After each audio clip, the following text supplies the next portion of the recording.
English പഠിക്കാൻ വേണ്ടി മുന്നോട്ട് വരുന്ന ഒരു 90% സ്റ്റുഡൻസിനും സംഭവിക്കുന്ന ഒരു മിസ്റ്റേക്ക് എന്താണെന്ന് പറയുകയാണെങ്കിൽ അവർ ഇൻപുട്സിന് പകരം ഔട്ട്പുട്സ് ഫോക്കസ് ചെയ്തു എന്നുള്ളതാണ്. നമുക്കറിയാം ഏതൊരു ലാംഗ്വേജ് ഉപയോഗിക്കപ്പെടുന്നത് പ്രധാനമായിട്ടും 4 സ്കിൽസുകൾക്ക് വേണ്ടിയിട്ടാണ്: reading, listening, speaking and writing.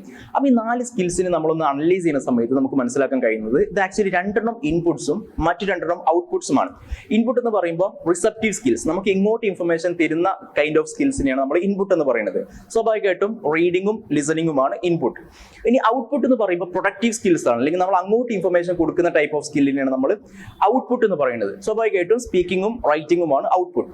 അപ്പോൾ നമുക്കറിയാം ഇൻപുട്ട് ഉണ്ടെങ്കിലേ ഔട്ട്പുട്ട് നമുക്ക് പ്രൊഡ്യൂസ് ചെയ്യാൻ കഴിയുള്ളൂ. അത് ഒരു കോമൺ തിയറിയാണ്. ആക്ച്വലി ആ ഒരു തിയറി ലാംഗ്വേജിന്റെ കേസിലും അപ്ലിക്കബിൾ ആണ്. അതുകൊണ്ടാണ് നമ്മൾ സാധാരണഗതിയിൽ പറയാറുള്ളത് the more we listen and read the better we can speak and write. നമ്മൾ എത്രത്തോളം നന്നായിട്ട് റീഡിങ്ങും ലിസണിങ്ങും പ്രാക്ടീസ് ചെയ്യുന്നുണ്ടോ അത്രയും നന്നായിട്ട് നമുക്ക് സ്പീക്കിങ്ങും റൈറ്റിങ്ങും നമുക്ക് ചെയ്യാൻ വേണ്ടി കഴിയും. കാരണം ആ ഒരു ഇൻപുട്ടിന്റെ റിസൾട്ട് ആയിരിക്കും ആക്ച്വലി ഔട്ട്പുട്ട്.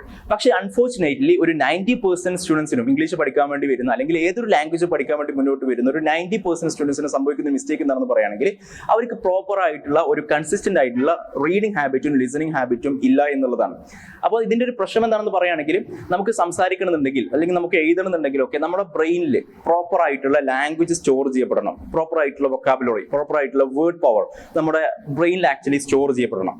ഈ ലാംഗ്വേജ് സ്റ്റോർ ചെയ്യാനുള്ള ഏക മാർഗം ആക്ച്വലി റീഡിങ്ങും ലിസണിങ്ങുമാണ്. ഈ 2 സ്കിൽസ് ഇല്ലാതെ നമ്മുടെ ബ്രെയിനിൽ ഒരിക്കലും ലാംഗ്വേജ് സ്റ്റോർ ചെയ്യപ്പെടുന്നില്ല. അപ്പോൾ ഈ ലാംഗ്വേജ് തീരെ സ്റ്റോർ ചെയ്യപ്പെടാത്ത അവസ്ഥയിലാണ് ആക്ച്വലി ഈ സ്റ്റുഡൻസ് സ്പീക്കിങ്ങും റൈറ്റിങ്ങും അവർ ട്രൈ ചെയ്യുന്നത്. അപ്പോൾ സ്വാഭാവികമായിട്ടും അവർ വിചാരിക്കുന്ന റിസൾട്ട് കിട്ടുന്നില്ല. അപ്പോൾ ഇതിന്റെ ഒരു സൊല്യൂഷൻ എന്താണെന്ന് പറയുകയാണെങ്കിൽ ലാംഗ്വേജ് പഠിക്കാൻ വേണ്ടി മുന്നോട്ട് വരുന്ന ഏതൊരു സ്റ്റുഡൻറ്റും ഔട്ട്പുട്ടിനേക്കാൾ കൂടുതലായിട്ടും ഫോക്കസ് ചെയ്യേണ്ടത്, പ്രൈമറിലി അവർ ഫോക്കസ് ചെയ്യേണ്ടത് ഇൻപുട്സിലാണ്. അതായത് റീഡിങ്ങും ലിസണിങ്ങുമാണ് ഒരു സ്റ്റുഡൻറ്റ് മെയിനായിട്ട് ഫോക്കസ് ചെയ്യേണ്ടത്. സ്വാഭാവികമായിട്ടും റീഡിങ്ങും ലിസണിങ്ങും ആ ഒരു സ്റ്റുഡൻറ്റ് നന്നായിട്ട് ഫോക്കസ് ചെയ്യുകയാണെങ്കിൽ, അല്ലെങ്കിൽ കൺസിസ്റ്റന്റ് ആയിട്ട് അവർ ഹാബിറ്റ് കീപ്പ് ചെയ്യുകയാണെങ്കിൽ സ്വാഭാവികമായിട്ടും അവർക്ക് സ്പീക്കിങ്ങും റൈറ്റിങ്ങും ചെയ്യാൻ വേണ്ടി കഴിയും എന്നുള്ളതാണ് അതിൻ്റെ ഒരു വാസ്തവം.